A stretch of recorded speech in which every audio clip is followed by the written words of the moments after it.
কেমন আছেন? আমি ভালো আছি। আজকে শেয়ার করব সাহিরার পরনের এই লেহেঙ্গা টিউটোরিয়াল। সর্বপ্রথম সাহিরার ভয়েস দিয়ে আপনারা শুনেছেন, আর সাহিরাকে লেহেঙ্গাটা পরার পর কেমন লাগছে আর লেহেঙ্গার ডিজাইনটা আপনাদের কাছে কেমন লেগেছে। প্রথমে শেয়ার করি টপসটা কীভাবে বানিয়েছি। টপসের আস্তরের কাপড় এবং টপসের যে অর্গানজার কাপড় দুটো একসাথে স্টিচ করে পরে দুইটা কাঁধ একসাথে স্টিচ করেছি। এখন দেখুন আমি গলার উপরে চাপ সেলাই দিয়েছি।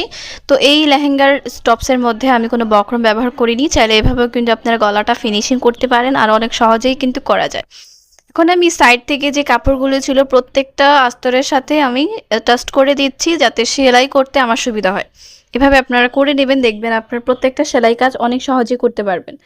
তো এখন আমি পিছনে যেহেতু আমি খোলা রাখবো, ফুকের ঘর রাখবো, কারণ যেহেতু বাচ্চা মানুষ মাথা দিয়ে পড়তে পারবে না, ব্লাউজের মতো পরা লাগবে, সেই কারণে পুরোটা পিছনে খোলা ছিল।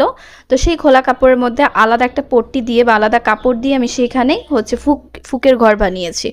তো হাতাটাও আমি সেলাই করে দিয়েছি ভাঁজ করে। তো হাতার মধ্যে কুচি দিয়ে এখন আমি টপসের যেই মোহরা সেখানে বসিয়ে দিচ্ছি। আর অনেক সহজেই টপসটা কিন্তু বানিয়েছি, লেহেঙ্গার উপরে যে পার্ট। তো আমি তো লেহেঙ্গাটা আপনাদের সাথে শেয়ার করেছি যে আমার লেহেঙ্গাটা কেমন হয়েছে। আমি ম্যাচিং করে যেহেতু ড্রেসটা বানিয়েছি অর্গানজার প্রিন্টের কাপড় দিয়ে।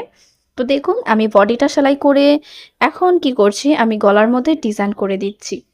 ঠিক আছে, তো গলার মধ্যে ডিজাইনটা ভেবেছিলাম করব না, কিন্তু পরে চিন্তা করলাম যে এইভাবে একটু ডিজাইন করলে দেখতে ভালোই লাগবে, যে কারণে লেস দিয়ে ভি ডিজাইন করে গোল গলার মধ্যে ভি ডিজাইন করে দিলাম।